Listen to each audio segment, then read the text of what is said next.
à toutes, je suis ravie de vous accueillir dans ce nouveau vlog créatif podcast. Je voulais d'abord commencer par vous remercier pour l'accueil que vous avez fait au précédent épisode. J'avais fait une longue pause de 5-6 ans et j'avais très envie de recommencer le podcast et le vlog créatif dans cette année 2026.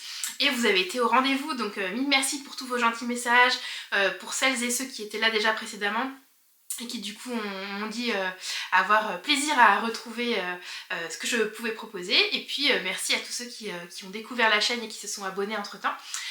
Donc ça m'a donné envie évidemment de poursuivre et de vous faire un deuxième épisode, ce pourquoi je suis là aujourd'hui. Donc installez-vous confortablement, prenez un petit thé, une petite boisson chaude, éventuellement un petit tricot ou une petite broderie pour pouvoir vous lancer. Je m'appelle Clémence et je vous accueille avec grand plaisir dans ce nouvel épisode de vlog créatif. Et je m'excuse un peu, je suis encore un petit peu enrhumée. Et je voulais commencer ce vlog en vous parlant de deux livres à peu près créatifs. Enfin à peu près, non, complètement créatif, dont je voulais vous parler. Un que j'ai trouvé en ressourcerie et l'autre que j'ai eu dans mon calendrier de l'après. Donc pour ceux qui ne savent pas ce que c'est, je vous renvoie à mon précédent épisode où je vous racontais un peu cette aventure du calendrier de l'après. Donc le premier livre dont je voulais vous parler, c'est le livre qui s'appelle Pratique du dessin zen. Hop, je vous le mets ici. Voilà, et qui m'a été offert du coup par mon ami dans le cadre du calendrier de l'après, qui est un livre que je trouve vraiment chouette, où en gros l'autrice qui s'appelle Amy Miracle, avec mon magnifique accent anglais évidemment, du coup en gros elle nous explique qu'on peut prendre voilà, juste un papier et un crayon, se laisser un peu emporter par notre flow créatif. Je suis pas du tout une pro du dessin, c'est pas du tout quelque chose que je fais habituellement, c'est quelque chose que j'ai toujours beaucoup aimé regarder ou observer. J'aime beaucoup les illustrations, le travail de l'image, etc. Pas quelque chose avec lequel moi je suis forcément à l'aise. Et le livre propose en fait des pas à pas un peu pour travailler le fameux dessin zen avec des motifs de la répétition. Moi c'est quelque chose que j'aime bien faire parce que depuis toute petite je gribouille. Donc je vais vous en montrer quelques-uns. Voilà, par exemple, voilà, on va trouver celui-ci où on va venir, elle nous donne les différentes étapes pour pouvoir voilà, arriver à faire le dessin. On commence par des choses très simples et puis voilà, on finit par agrandir un peu. Je vous en montre plusieurs que j'ai bien aimés. Celui-là avec un système de petits points qui vient du coup au fur et à mesure créer un paysage. Le travail de remplissage d'une page, mais avec un système de petites formes géométriques et où du coup on vient remplir au fur et à mesure sa page avec des motifs. Qu'est-ce que j'ai bien aimé, il y en a un qui m'a fait rire parce qu'en tant que couturière il m'a beaucoup parlé, je pense que je vais essayer de le faire.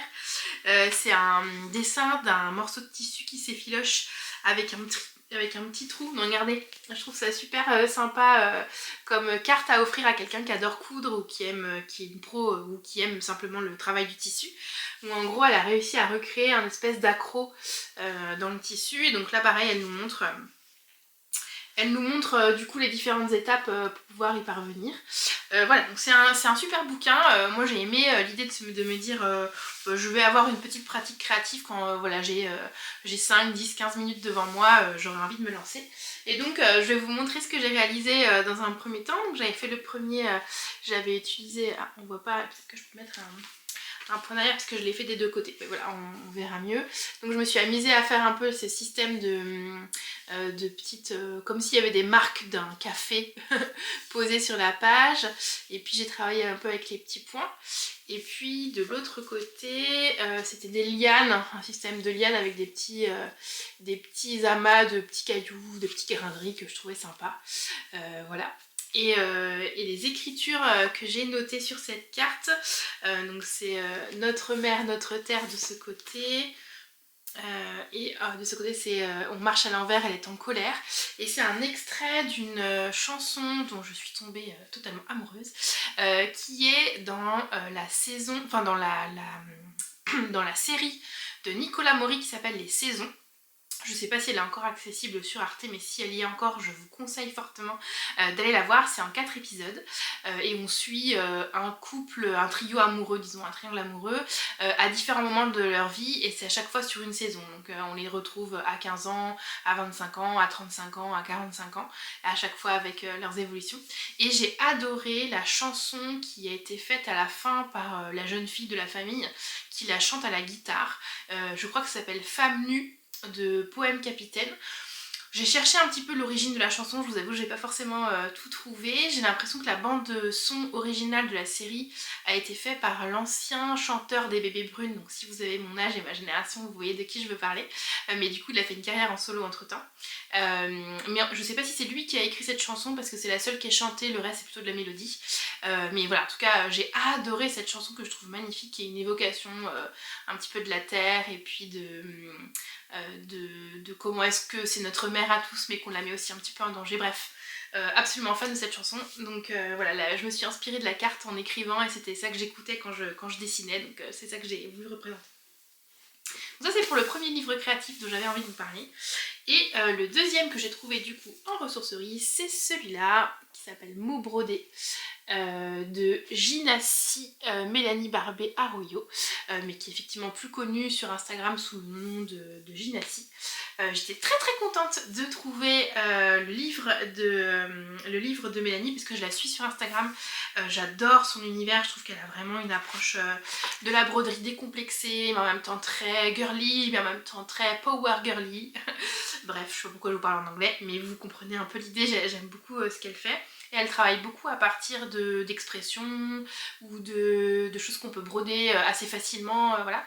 Et dans ce livre-là, elle a fait appel à plein d'illustratrices, vous allez me dire c'est un thème, de ce début de podcast, oui. Donc elle a fait appel à plein d'illustratrices qu'elle a notées ici, et elle leur a demandé en fait de travailler sur voilà, un mot, une expression, un petit dessin, etc. Et ensuite elle a retravaillé sur le système de la broderie. Et donc il y a plein de projets que j'ai envie de faire, je vais pas tout vous montrer, mais je vous en montre quelques-uns. Il y a celui-là que je trouve vraiment magnifique, j'aime beaucoup le passé plat et le fait que le mot ressorte de façon un peu en contre-transparence. Elle a travaillé sur... Je vous montre. Celui-là, c'est un peu la même idée, mais avec de la broderie. Donc c'est écrit famille, mais finalement on pourrait s'inspirer de ça pour écrire le mot qui nous parle à nous.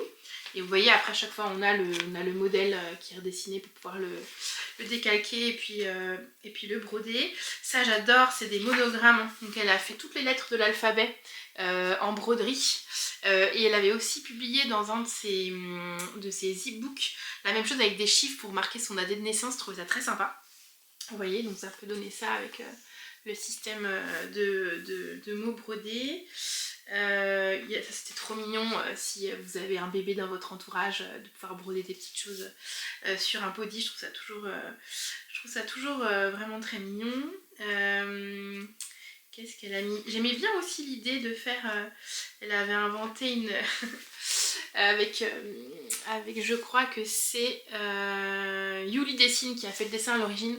Mais donc en gros elle l'a brodé pour pouvoir en faire un... Comment on appelle ça? Un abat-jour. Donc je trouve ça très sympa. Et l'image alumineuse, le mot de clé, enfin le jeu de mots me plaît beaucoup. Je trouve que le clin d'œil est sympa. Bref, c'est un vraiment très beau livre que j'adore, donc j'étais très contente de le trouver. J'ai un long projet broderie au long cours que je vous montrerai peut-être un jour, que je fais de Ginassi qui s'appelle Couleur du temps. Je vous en parlerai peut-être à une autre occasion. Mais voilà, c'était le premier passage de ce blog, donc bienvenue par ici si vous revenez, et soyez les bienvenus aussi si c'est votre première fois, et on se retrouve pour vous tout de suite et pour moi un peu plus tard.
sur la couture. Ça faisait longtemps qu'on n'avait pas parlé de couture.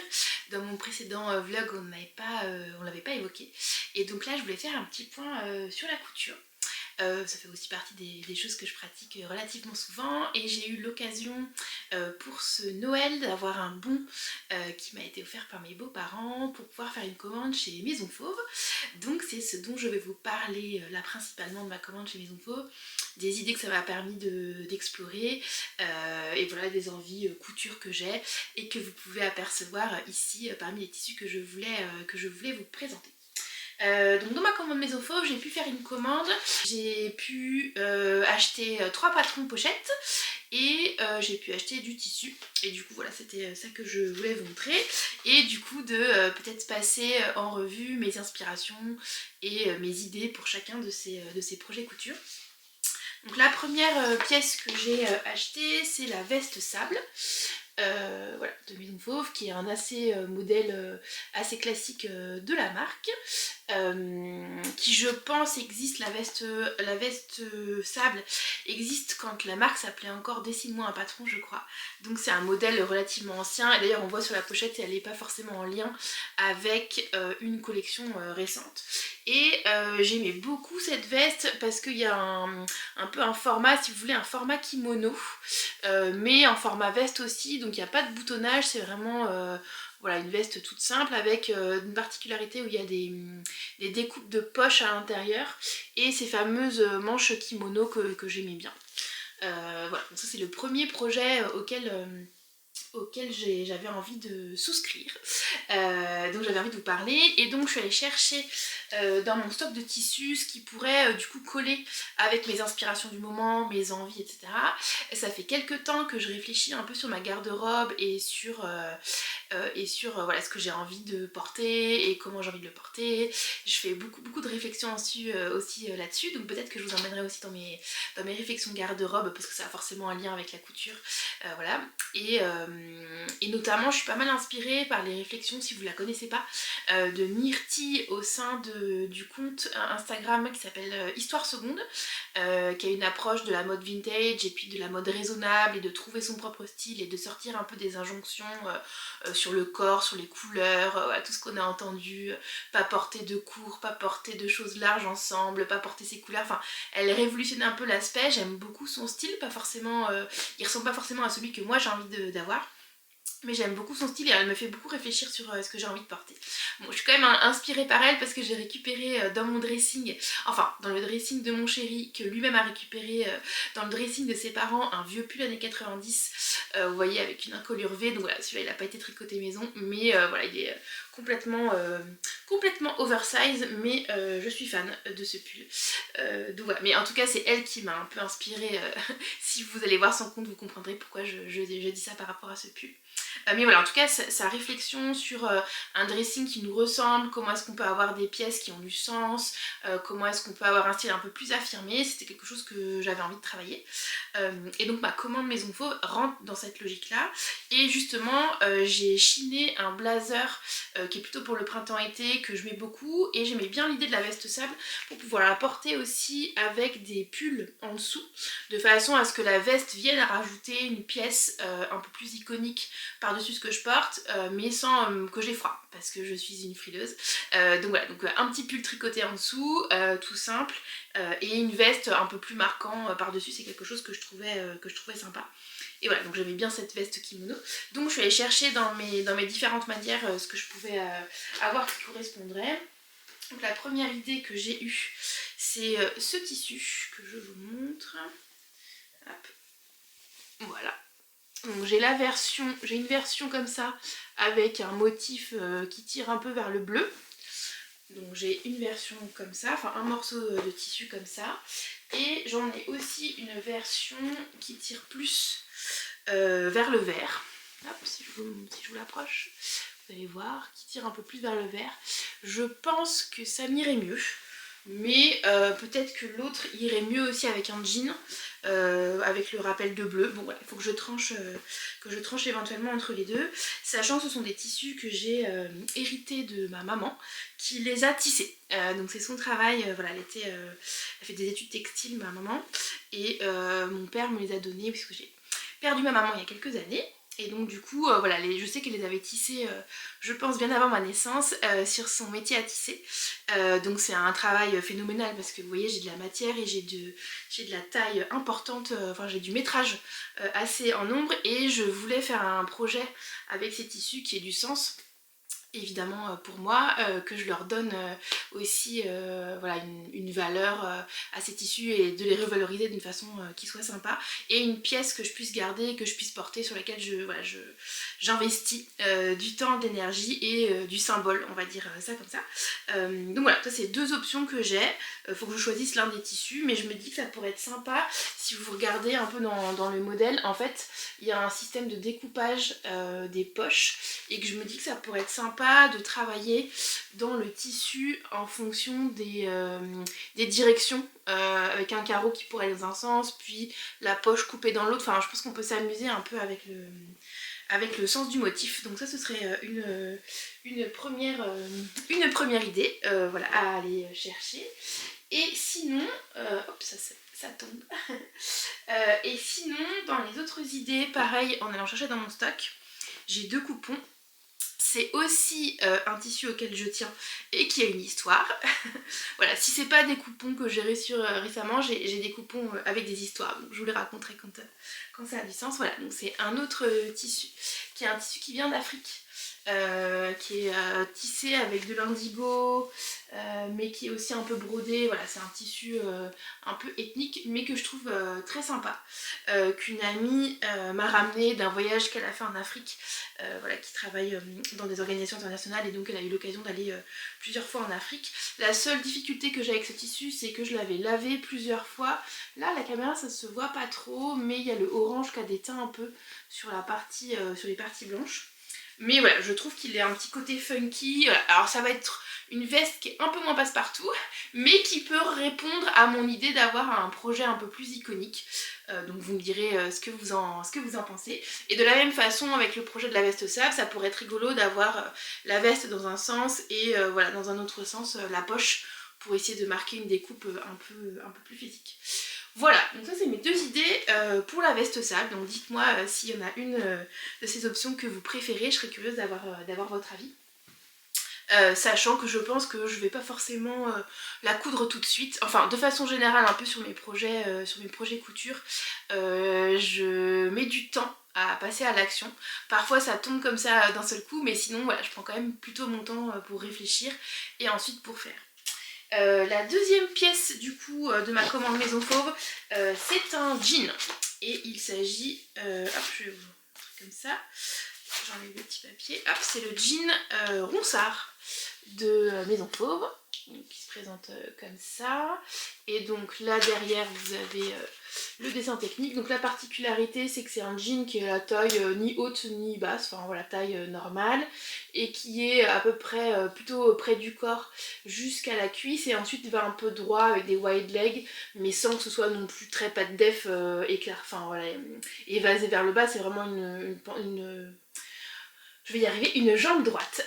Donc j'aimais beaucoup le modèle Ronsard. Ça fait plusieurs fois que j'ai envie de me tester et de me challenger sur une couture d'un pantalon de jean, sachant que j'ai un dos assez cambré, et du coup c'est pas forcément évident de trouver le jean parfait. Donc je me dis passer un petit peu de temps sur le patron, et j'imagine qu'il faudra faire une toile sur ce genre de projet. Ça peut être intéressant d'avoir un projet, enfin un patron de jean qui me va bien, et un patron de pantalon de façon générale, qui est une forme que j'ai envie de porter, qui irait bien avec le style que j'ai envie d'avoir. Un bon jean en brut, un peu basique. D'ailleurs, si vous avez des recommandations de tissus, je cherche un jean qui soit agréable à porter, mais dans lequel il n'y ait pas d'élastane. L'idée c'est vraiment de pouvoir garder le jean longtemps, parce que je trouve que les jeans aujourd'hui sont très confortables avec l'élastane, mais du coup ça frotte vite au niveau des cuisses, et moi je les garde pas longtemps. Donc pour un patron et un projet dans lequel je vais investir du temps et de l'énergie, je voudrais pouvoir le garder encore avec moi un peu de temps. Donc si vous avez des idées de boutiques qui vendent du jean sympa de bonne qualité. Je cherche un jean bleu brut, bah voilà, ça serait une bonne idée. Et ce dont je voulais vous parler aussi, parce que souvent quand on fait un patron de pantalon, ou voilà, de quoi que ce soit d'autre, je trouve que c'est toujours difficile de se poser la question de la taille. Je sais pas si c'est quelque chose que vous vous posez comme question, mais je trouvais ça intéressant de vous dire comment moi je réfléchis par rapport à ça. Et la particularité chez Maison Fauve, alors ça se retrouve quand même assez régulièrement maintenant dans les marques de patrons de couture indépendants, mais encore pas partout. Mais ce que je trouve particulièrement génial, si je vous montre la charte là de chez Maison Fauve, en fait on a à la fois les données d'entrée des mesures par mesure qu'on connaît classiquement, donc le tour de buste, le tour de taille et le tour de hanche, mais on a également un tableau de mesure hyper détaillé taille par taille avec le schéma que vous avez ici. Donc voilà, par exemple la hauteur de la fourche, la largeur ici de la cuisse, la hauteur totale du pantalon, enfin vous voyez on a un certain nombre de détails assez importants. Le demi-tour de cuisse, le demi-bas de jambe, la longueur côté, la hauteur de fourche, la hauteur du bassin, enfin des mesures assez précises. Et donc moi ce que j'ai fait, c'est que je me suis mis, si je vous mets le petit modèle le petit modèle ici, vous voyez, je me suis fait tout un travail de référence. Et comment j'ai fait ça? En fait, la première chose que j'ai fait, c'est de regarder par rapport à mes mesures. Donc moi, j'ai un tour de taille de 88 et un tour de hanche autour de 110. Et donc ça, c'est parce que j'ai un peu de ventre. Et donc souvent, j'ai un tour de hanche qui me demande de faire une taille plus petite que si je regarde mon tour de taille, donc c'est quelque chose sur lequel il faut que je travaille toujours. Mais là si je regarde mon tour de taille, on est entre le 46 et le 48, et si je regarde mon tour de hanche, on est sur le 44. Donc vous voyez, il y a une petite différence. Et si je rajoute le tour de poitrine, on serait sur du 42. Donc vous comprenez bien que si je devais faire une combinaison, il faudrait un petit peu refaire le patron. Donc là ce que j'ai fait pour aller un peu plus loin et savoir faire une taille qui m'aille bien, c'est que je suis allée chercher un jean, enfin un pantalon qui ressemble à peu près au modèle que je veux faire, en tout cas voilà, qui a des caractéristiques qui me vont bien et dans lequel je suis à l'aise, et je suis allée regarder sur les mesures du vêtement fini ce qui correspondait à mon modèle de référence. Et en faisant ce travail là, je me suis rendu compte que mes mesures de mon jean de référence, à part la largeur des jambes qui dans le modèle que je vais faire de Maison Fauve sont très larges, alors que sur le modèle de jean que j'avais était plus droite, donc c'était normal qu'il y ait une différence de taille entre les deux. Mais disons sur la partie voilà, fesses, hanches, taille, largeur et hauteur de bassin, etc., je tombais exactement avec mon jean de référence sur le 44 de Maison Fauve. Donc du coup c'est comme ça que je vais décider de faire la taille, à savoir que je suis relativement petite, je suis 1m60, 1m59, pas tout à fait 1m60. Et donc du coup mon idée c'est, voilà, j'ai un plus grand tronc et des jambes plus petites, donc je sais toujours qu'il faut que je raccourcisse énormément mes pantalons. Et donc là je vais faire un 44 que je vais raccourcir de 10 cm pour pouvoir tomber juste, sachant que je crois que la stature chez Maison Fauve c'est 1m65, ouais c'est ça, donc normalement j'aurais pas à enlever autant, mais voilà, moi j'ai des particulièrement petites jambes, donc je sais qu'il faut que j'en enlève un peu plus. Voilà, donc ça c'est pour vous dire comment je fais. Et donc voilà, j'apprécie particulièrement chez Maison Fauve la possibilité de faire cette comparaison entre un vêtement que vous savez qu'il vous convient et un vêtement que vous avez envie de faire si vous n'avez pas envie de passer des heures à ajuster, une toile, ce qui n'est pas mon choix numéro 1, j'avoue. J'ai du mal à faire des toiles. Je suis plutôt du genre à me lancer dans un projet que j'ai envie de porter et puis à l'abandonner si ça marche pas. Évidemment ça dépend, si c'est un tissu qui m'a coûté cher je vais faire un peu plus attention, mais en tout cas mon idée c'est quand même d'essayer d'aller directement, enfin je préfère perdre du temps, passer du temps à réfléchir à la forme, à la taille, aux informations que j'ai, à mesurer sur le patron, etc. plutôt qu'à faire une toile. Alors c'est pas toujours efficace, hein, mais en tout cas voilà, c'est comme ça que je fais. Et sur ça voilà, donc il me manque encore le tissu que j'ai pas encore trouvé. Le troisième patron que j'ai, hop j'en ai mis les petites notes, le troisième patron que j'ai commandé chez Maison Fauve, c'est le manteau Marcello. Donc je vous l'affiche ici.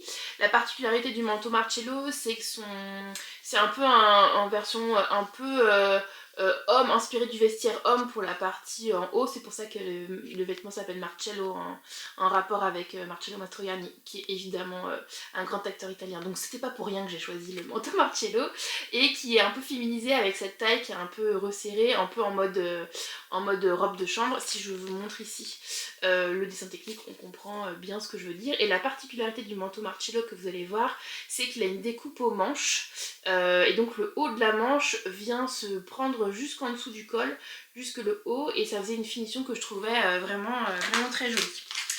Donc évidemment un manteau c'est pas quelque chose qu'on fait souvent.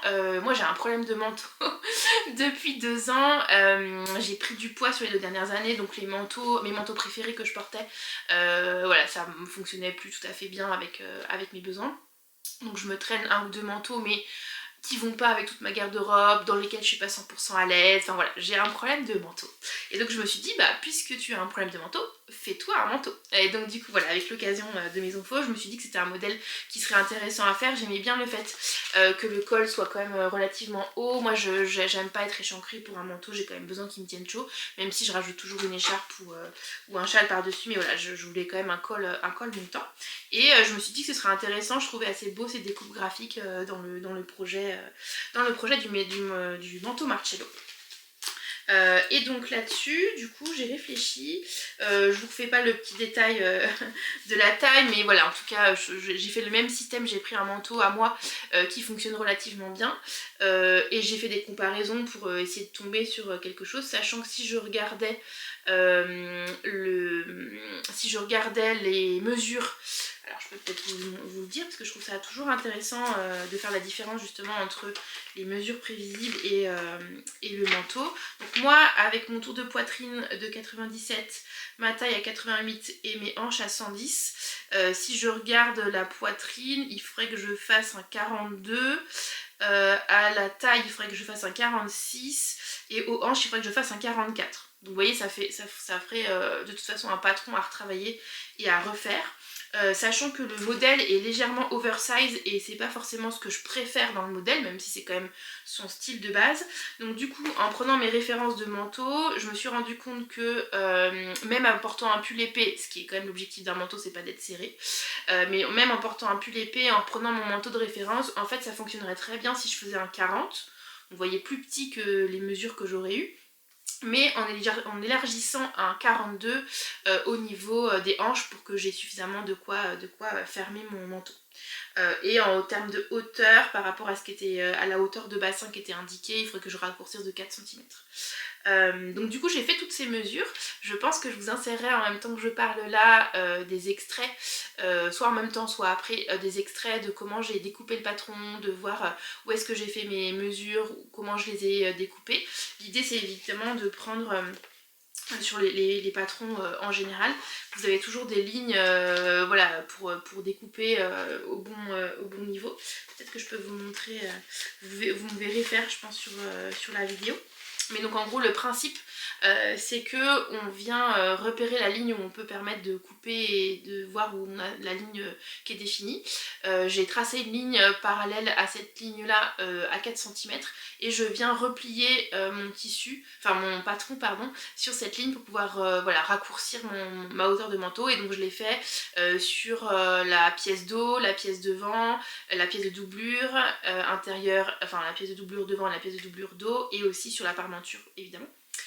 Donc voilà, je pense que vous me verrez faire ces modifications là, découper, marquer mes petites marques au crayon à papier pour savoir bien repérer où j'ai fait mon 40, et vous verrez j'ai découpé pour toute la partie haute la taille 40 et pour toute la partie basse la taille 42 en faisant un tracé pour rejoindre à partir de l'emmanchure jusqu'au niveau à peu près de la ligne de hanche.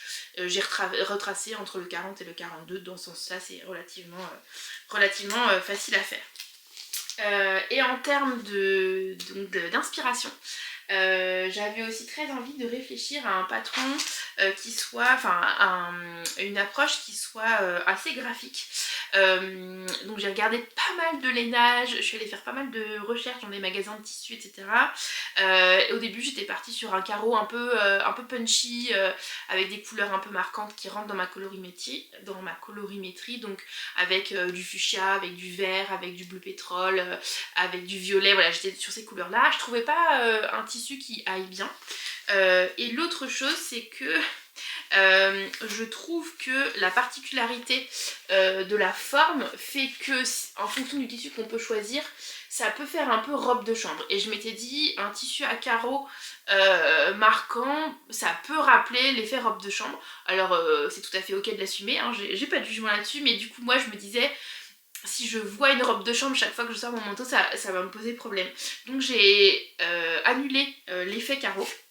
Et je me suis dit, en cherchant sur Pinterest, et je pense que je vous ferai un petit exemple de mes inspirations, parce que je trouve ça toujours intéressant de voir les inspirations, puis vous me direz ce que vous en pensez, de faire un travail sur du color block, parce que la particularité du manteau Marcello, si je vous le rapproche, ce que je vous disais tout à l'heure, c'est qu'il y a une grande manche par-dessus qui vient, il y a une découpe de la manche, donc on pourrait avoir une manche colorée ici. Je me disais qu'on pourrait faire de la couleur aussi sur les fonds de poche des poches italiennes, et puis sur la ceinture, qui viendrait du coup donner un pulse un peu au manteau, donner un peu le côté pièce forte que j'ai envie de faire. Je voudrais pas faire un manteau classique passe-partout, j'aimerais avoir un manteau qui est un design, en tout cas voilà, d'assumer un design, et je me dis que ça pourrait être très sympa. Donc je pense que je vous insérerai après des réflexions sur la colorimétrie et des exemples de ce que je veux dire, pour que vous puissiez me donner votre avis. Donc vous voyez la particularité du manteau, c'est bien ces grandes manches avec ces découpes, très particulières. On voit bien sur, le schéma du dos qu'on peut vraiment s'amuser à travailler, ces espèces de morceaux en color block, et c'était un petit peu mon idée. Et je vais vous montrer pour ça mes inspirations sur Pinterest. Donc voilà, ça c'est mon tableau Pinterest. Vous voyez, avec ces inspirations-là, que je trouvais, assez parlantes. Et donc l'idée, ça pourrait être soit, comme ici, de venir faire, juste le col avec, la couleur contrastante et les entrées de poche là, comme on voit ici en violet, ou alors d'être un petit peu plus, ambitieuse et de venir travailler ici, des découpes un peu plus particulières. Vous voyez ici, on voit les découpes du manteau. Donc là, c'est un demi devant, qui est fait en couleur contrastante, un col, et donc, voilà, c'est sur 3 couleurs différentes. Mais par exemple, ici, on est sur, le dos, qui est dans une couleur contrastante. Ici, on a des demi-devants aussi qui sont dans une couleur contrastante. Je trouvais ça assez intéressant, ce travail de ligne graphique, pour des manteaux. Vous voyez ici, on a sur le côté, voilà, un peu d'autres façons de travailler, ces manteaux en color block. Et donc pour ça, je me dis que ça pourrait être vraiment sympa de travailler le manteau Marcello de cette façon-là. Et donc j'ai trouvé de la laine bouillie chez, Mercerie Snapply. Je ne sais pas si vous les connaissez? J'avais commandé chez eux du tissu pour, réaliser un sac que je porte, beaucoup, qui est de très bonne qualité, et donc pour faire un manteau que je voulais, garder, quand même suffisamment longtemps, je cherchais du 100 laine, et donc là, on est à 26,60 € du mètre pour du 100 laine. Je trouvais ça, largement raisonnable, et c'est la plus, grande gamme de couleurs que j'ai pu trouver. Vous voyez? On a, clairement du choix, sur ce qu'on veut faire avec cette laine bouillie, et moi, j'avais très envie de partir sur, un rose fuchsia. Je suis un petit peu dans ma rose fuchsia era, si on peut dire ça comme ça.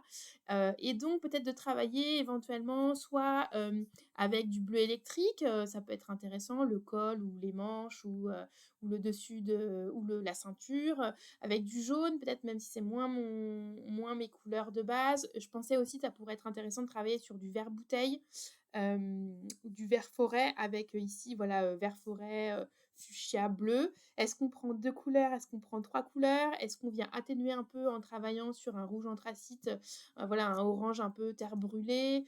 Voilà, ça peut être, intéressant de réfléchir sur ces questions-là, mais voilà, c'était les idées que j'avais pour mon manteau Marcello.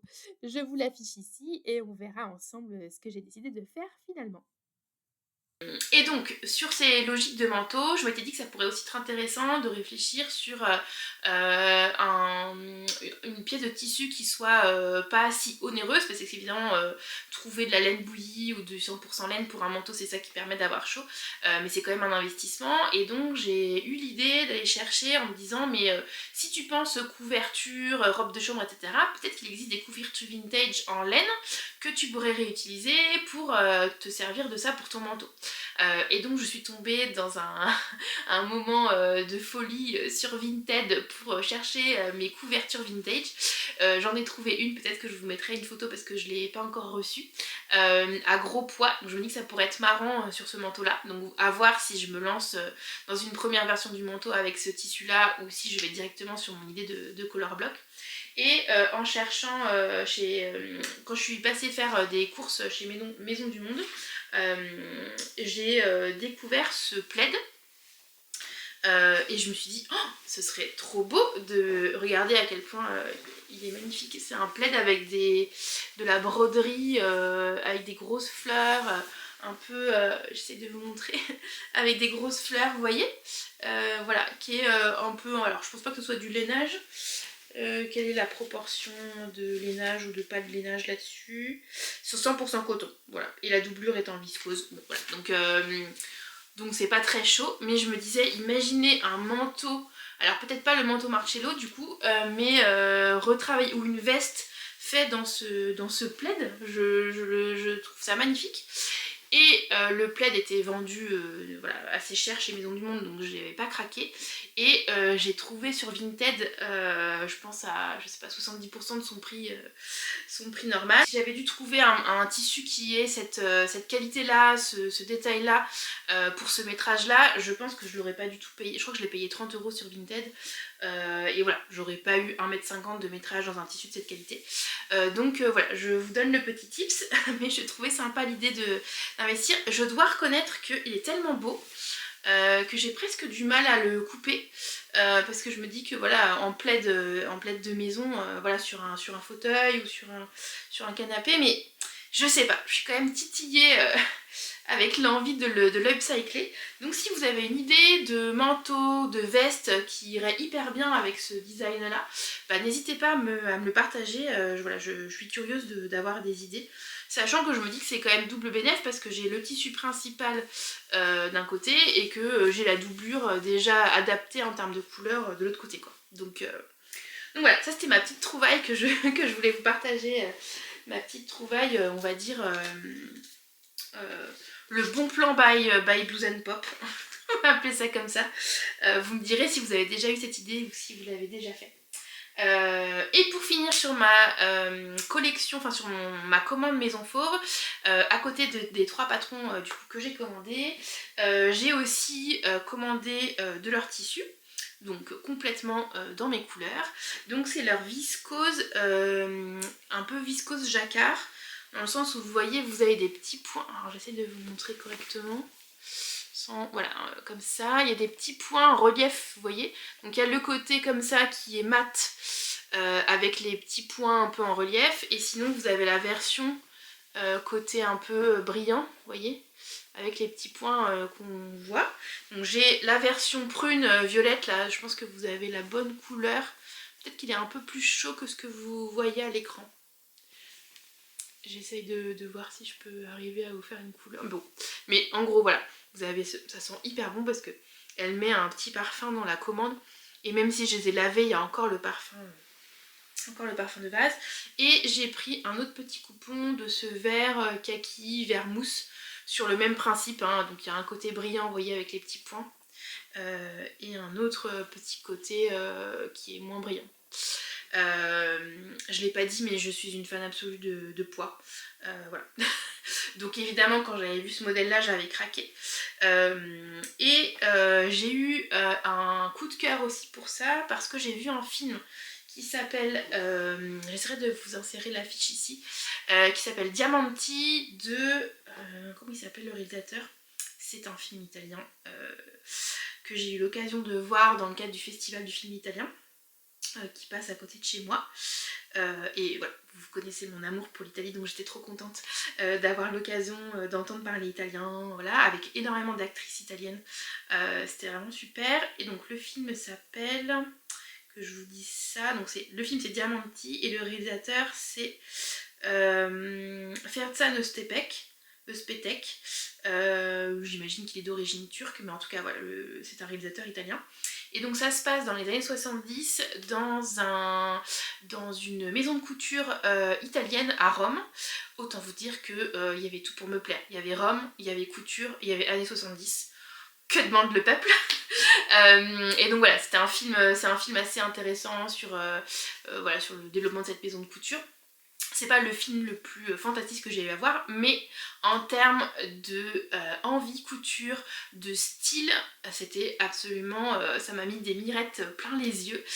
Tout ce style années 70, toutes les propositions, tout ce qu'elle porte entre l'approche de la mode italienne et les années 70, mixer les deux et avec l'approche, j'imagine, la vision du réalisateur de cette maison de couture, entre les boutons, voilà, ce qu'elle porte au quotidien, enfin voilà, j'étais totalement éblouie, et notamment en fait c'est deux sœurs qui sont à la tête de cette maison de couture. Et il y a une des deux sœurs dont le style m'a totalement charmée, et elle porte dans une des scènes, peut-être que je pourrais retrouver, je vais essayer, je suis pas sûre d'y arriver, si j'y arrive je vous mettrai une photo. Elle porte une tenue, une chemise où en gros elle a la chemise qui vient jusqu'ici, elle a une petite découpe où on voit son encolure, et le principe c'est qu'elle a le col et les bracelets de manches d'une couleur dans le motif de son tissu, et la chemise dans un autre tissu. Et donc j'ai eu un coup de cœur pour ça, et je me suis dit que ça irait hyper bien. Donc l'idée ce serait de faire une chemise donc violette ou une blouse, et avec du coup le col vert et les bracelets de manches verts aussi. Je me suis pas arrêtée sur un modèle de chemise, c'est parce que je coule plus les chemises, parce que d'habitude je suis pas forcément très à l'aise avec des poignets boutonnés, même si on m'a offert à Noël une robe avec des poignets boutonnés et je dois me dédire parce que je ne fais que la porter, et au final bon ça va, j'ai juste à enlever mon petit bouton quand je fais la vaisselle, c'est gérable. Mais donc du coup voilà, ça fait pas partie des patrons que j'ai de base dans mes patrons. Je vais feuilleter un peu tous mes maisons Victor, j'en ai une bonne pile, peut-être que je vous montrerai ça aussi un jour, dans lequel je vais toujours voir un peu mes patrons de base.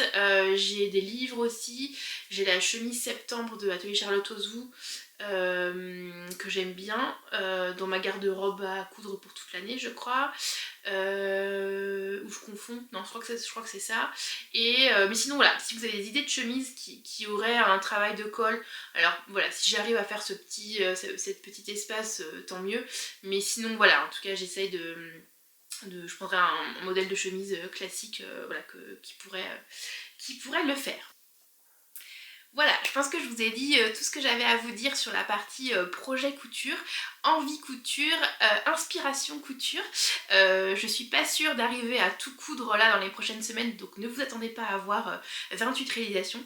C'est fort possible qu'il y ait d'autres projets qui passent entre temps et que du coup je vous montre ça, mais je trouve ça toujours intéressant et motivant d'avoir les idées, les envies des autres. En tout cas moi ça me plaît quand je les regarde et quand vous faites vos partages. Donc voilà, avec ce que j'avais envie de vous partager en matière de couture à suivre.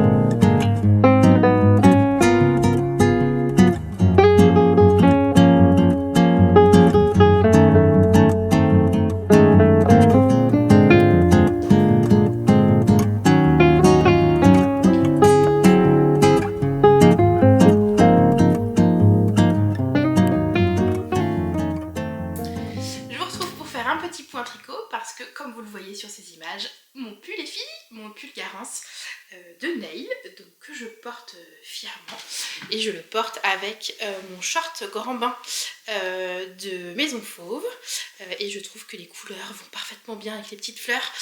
C'était une des tenues que j'avais imaginées quand j'étais en train de tricoter mon pull, et je suis ravie. Donc par rapport au modèle, j'ai eu le temps de le bloquer. Donc vous voyez, les manches sont parfaitement à la bonne taille, donc ça je suis ravie. Il n'y a plus de démarcation non plus entre le moment où j'ai relevé les mailles et que j'ai continué la manche en rond.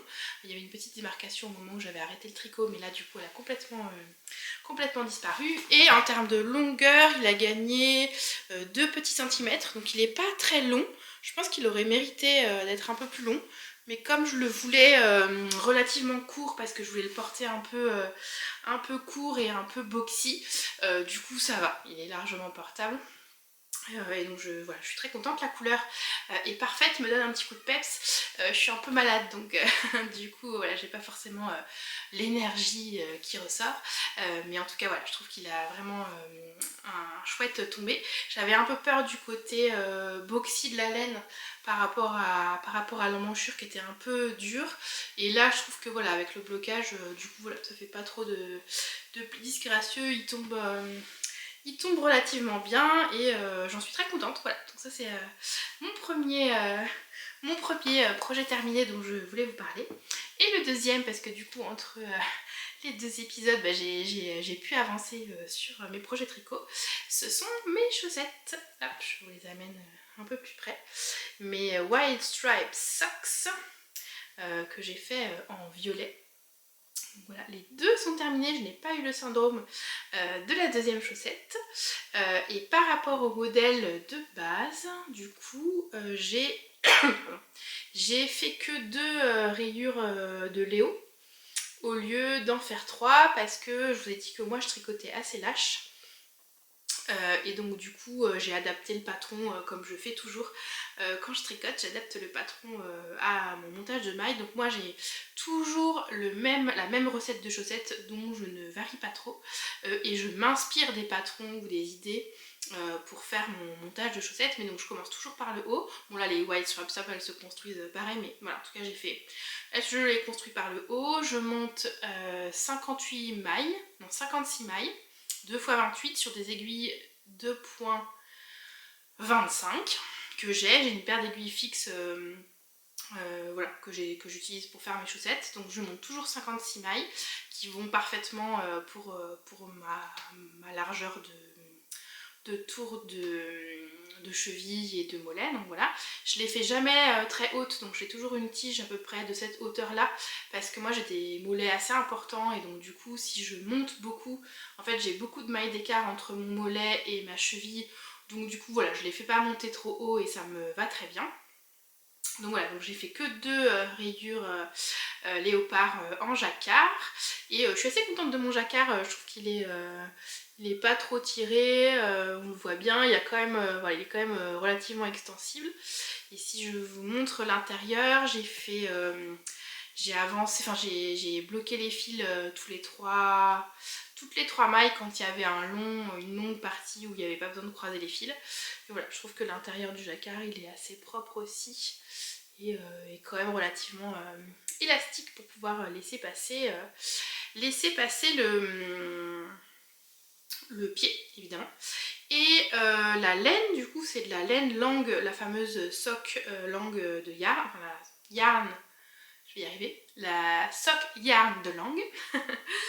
Et ce que j'ai trouvé marrant dans la pelote, parce que je n'avais jamais vu ça, c'est que la pelote ce sont des pelotes allongées, là il m'en reste plus donc j'ai pratiquement tout utilisé. Et il y avait une petite bobine de fil pour renforcer la chaussette. Et donc du coup en fait pour le talon on tricote avec le fil normal et puis ce fil de pelote en plus. Donc je l'ai inséré au niveau du talon ici et de la pointe qui sont les 2 endroits où quand on porte beaucoup ces chaussettes, voilà, on finit par les abîmer. Donc je trouvais ça sympa et du coup il y a vraiment zéro différence, vous voyez, on voit pas du tout l'insertion de ce fil en plus de renfort, donc ça je trouvais que c'était pas mal. Et donc je vous disais que sur ma recette de chaussettes, donc moi je fais toujours des côtes, je descends la tige donc pas trop haut, je fais un talon en rang raccourci, ma chaussette et je fais un grafting à la fin. Voilà, je fais un grafting sur à peu près 10 mailles au bout et je fais pareil pour le talon. Je fais des rangs raccourcis et je m'arrête quand j'ai 10 mailles au niveau du talon. Je fais toujours ça et ça tombe nickel pour mon pied.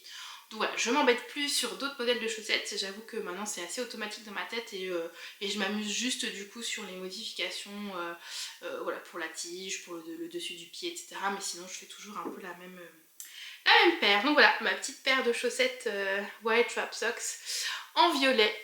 Je trouve qu'elles sont très sympas. Je les ai bloquées aussi. Et j'ai compris quelque chose aussi en faisant toujours la même paire de chaussettes. Au début j'avais toujours un petit trou au niveau du raccord entre, si je vous montre là, hop, j'avais toujours un petit trou au niveau du raccord au moment où je finissais mon talon en rang raccourci. Et en fait, je me suis rendu compte sur l'une des chaussettes, je l'ai fait et pas l'autre. Donc là du coup après j'ai recousu pour que le trou n'apparaisse plus, donc on ne le voit pas. Mais je me suis rendu compte que je faisais un aller-retour de trop parce que quand j'avais mon dernier rang raccourci, il fallait que je rattrape mon dernier rang raccourci. En fait, au lieu de... Je finissais mon rang raccourci et je faisais un aller-retour avant de recommencer à reprendre les mailles dessus de pied. Et là j'ai fait, quand j'avais ma dernière, je vais y arriver, mon dernier double maille de rang raccourci, en fait j'ai continué, une fois que je l'ai attrapé, j'ai continué directement sur le devant. Et je pense que c'était pour ça que j'avais des trous sur mes chaussettes précédentes, c'est parce que je faisais un rang de plus et que du coup j'avais cet écart entre les deux mailles et là je l'ai pas. Donc j'étais contente d'avoir compris ça. Donc si ça peut vous être utile pour vous aussi éviter vos trous de chaussettes et que vous faites des talons en rang raccourci, et ben sachez ça, quand vous avez votre dernière double maille de rang raccourci, bah continuez directement sur les mailles du dessus de pied. Voilà pour la petite partie update tricot. Et maintenant je n'ai plus rien sur mes aiguilles. Mon dieu, qu'est-ce qu'on va devenir? Il faut absolument que je réfléchisse à qu'est-ce que je vais faire comme autre projet. Je reviendrai vous voir pour vous dire ce que j'ai décidé, si je vais monter un petit projet, si je me lance dans un plus gros. On en reparle. Et me revoilà pour terminer et conclure ce vlog, pour vous remercier de l'avoir suivi, d'avoir été présente et j'espère que ce que je vous ai raconté vous a plu et puis on aura l'occasion de poursuivre mes aventures créatives en suivant parce que je compte pas m'arrêter là, je me suis beaucoup amusée aussi à faire ce vlog là. Je porte toujours ma dernière création qui est le pull Garance de Nal ou Nail, je sais pas comment on dit, voilà, que j'aime toujours autant avec son beau plastron de dentelle et qui remet un peu de peps dans ma garde-robe d'hiver. Donc voilà, depuis que je l'ai fait, je le porte avec plusieurs tenues. Mais je me dis que ça pourrait être intéressant aussi de faire une partie style, tenue, réflexion, même si j'ai commencé un peu à le faire dans ce vlog avec mes inspirations couture, mais voilà, en tout cas de peut-être faire un focus là-dessus, ça pourrait être assez sympa de faire des essayages avec vous. Why not? Dites-moi si ça peut vous intéresser.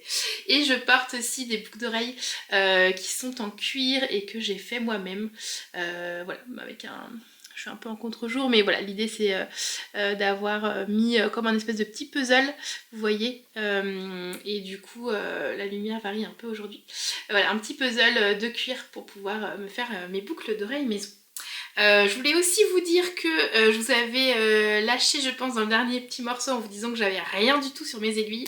Donc je suis allée raquer mes fonds de tiroir et j'ai retrouvé un projet au crochet que j'avais commencé, je pense, avant Noël, que j'avais mis un petit peu de côté, et qui est un projet qui est issu d'un e-book qui vient du bundle de Maison Bundle. Donc c'est un e-book qui s'appelle Maille de Laetitia Dalbis. Je vous mettrai ici le dessin, enfin à quoi ça ressemble cet e-book, parce que je pense que vous pouvez toujours le chercher. Et j'aimais beaucoup son e-book parce qu'il y avait beaucoup de projets très géométriques que je trouvais assez sympa. Et donc du coup ça m'a donné envie de ressortir un peu mon crochet. Et donc voilà, le projet que je suis en train de faire, c'est le sac cabas. Donc je me rappelle plus du nom, mais je vous le mettrai en dessous. Et donc le principe c'est avec du crochet tapestry. Donc c'est une première, j'avais jamais crocheté comme ça avant. Mais donc le principe c'est qu'en fait on fait des espèces de petites, comme un petit damier. Alors moi par rapport au modèle de base, je pense qu'en fait il fallait faire 4 rangs de la même couleur avant de changer. Et moi j'en ai fait que 2. Mais écoutez, c'est pas bien grave. Et l'idée c'est qu'en fait on est en train de tricoter un grand morceau qu'on va pouvoir ensuite replier en deux. Donc là j'ai dû faire la première moitié et j'ai commencé le deuxième petit morceau. Donc ça doit faire à peu près quelque chose en format A4. Donc vous voyez j'ai commencé à replier la deuxième partie. Et donc le crochet de tapisserie c'est vraiment très sympa à faire parce que en fait on vient, c'est que des mailles serrées et on vient en fait enfermer le fil contrastant quand on ne tricote pas. Quand on ne le crochette pas, pardon. Donc c'est sympa. Et donc j'ai fait un choix de couleurs. Donc elle demande, j'essaie de vous montrer avec la lumière, c'est pas facile, voilà. J'ai essayé de choisir des couleurs qui soient un peu peps, mais qui soient un peu marrantes pour un accessoire à porter sur une tenue. Toujours dans ma recherche de pièces un peu iconique, je ne sais pas si ça veut dire grand chose, mais vous m'avez compris. Et donc du coup, j'ai pris un gris et un orange, mais un peu foncé, un orange un peu brique. Mais voilà, donc je trouve assez sympa. Et c'était deux pelotes 100% acrylique de chez Fil d'Art. J'ai plus le tag là avec moi, enfin l'étiquette, mais voilà, c'est ça que j'ai choisi. Et je pense que j'en ai pas assez parce que il me reste que ça pour finir la deuxième partie. Donc je pense que enfin voilà, si je me mets sur le format A4, vous voyez, j'ai à peu près, hop. J'ai à peu près ça fait de l'autre côté, donc il faut que je remonte jusqu'ici.